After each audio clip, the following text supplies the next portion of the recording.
Hello viewers, today we want to look at how you prepare a source document.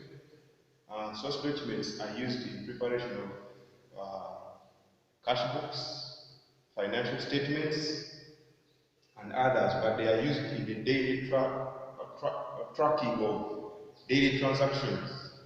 For example, you can have a receipt, an invoice, a purchase order, letter of inquiry, debit note, credit note, and others like the pro forma invoice. And you may be asked to prepare or design those documents for your business or for the case of the exam. So on the board, I've written some of the elements that you have to put into consideration as you prepare or designing the source document. One is a frame. There is a business name and address.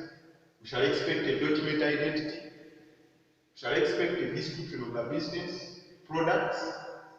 This one will use a table specifying the type of product, the quantities being bought or expected to be sold, the rate at which each item is going to be sold or bought, the amount, the total amount of money which is going to be spent on those particular products. So that is in the description of the business product.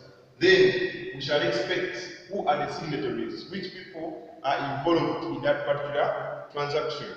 That is the seller and maybe the purchasing manager, or the two people, it may be the purchasing officer and the accountant. So depending on the transactions or depending on the document you prepared, but in most cases we shall say who has written the document and who has received that particular document, because it's supposed to sign and approve. So in case we are to design a document, for example, you can have a business maybe dealing in stationery, and then they are saying it's a project number, and they're telling you you are operating a stationery shop in your community. Prepare maybe a receipt, prepare an invoice, prepare any document they have identified, provided you identify that this is a source document. But they have told you, first of all, in that question, they have given you the nature of the business, which is the stationery what? Business. What you need to do is to identify a suitable name for your business. For example, if it is NREX stationery,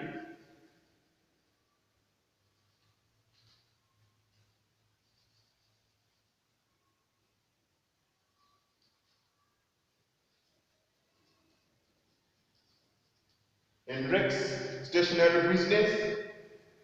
So you can first put the frame, because it is key, you may forget.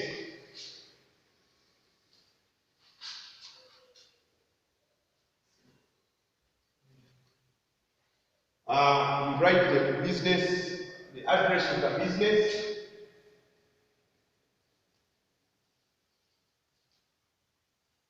It is important to show us the location. So that is the business name and address. After that, you tell us the document identity.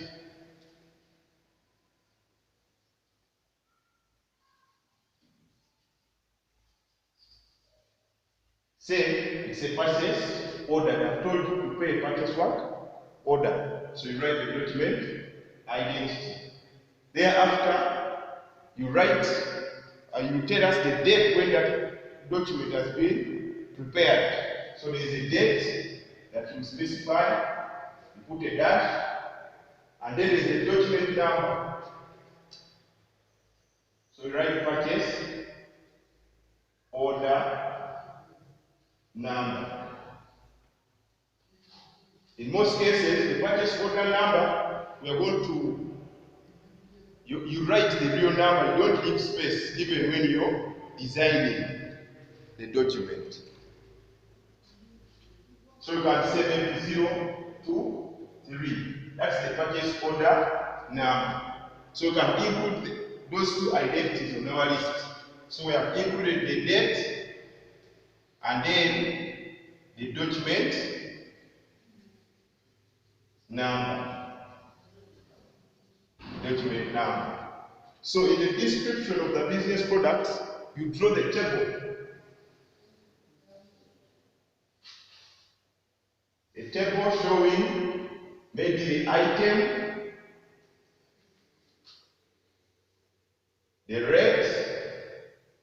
For the case of Uganda, we specify shillings.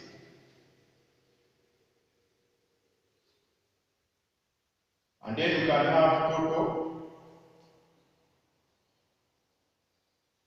amount. So it is rate. We could have quantity before the amount, quantity, then amount in shillings. So that is how that table will look like. At least you've given us the item, the rate, the quantity, the amount. Then tell us which two people are involved in the transaction, or which people are expected to be involved in transacting this item. We could have written by, you specify the signature, name, and title. This document will also be received, so you say received by,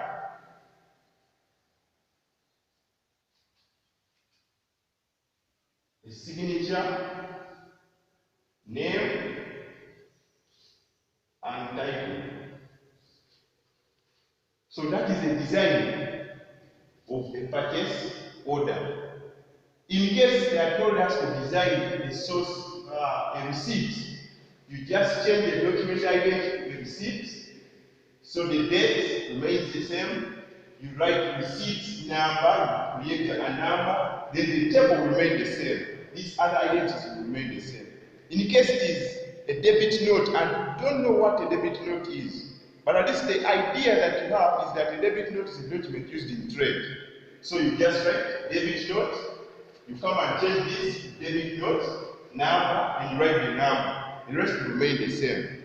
So that is how you can prepare, that is how you can design the source document. In case you're told to prepare or to write any source document, maybe a receipt, remember to fill in this other information that we have left now. Fill in the date, fill in the items that are being bought or sold, the rate, the quantity, and the amount. Then get the total. Make sure that your total is correct. Then fill in the one who has prepared it, who has written it, do not sign this side of receipt by, because you cannot prepare and then receive at the same time. So that is how you can prepare a source document. Thank you so much for listening.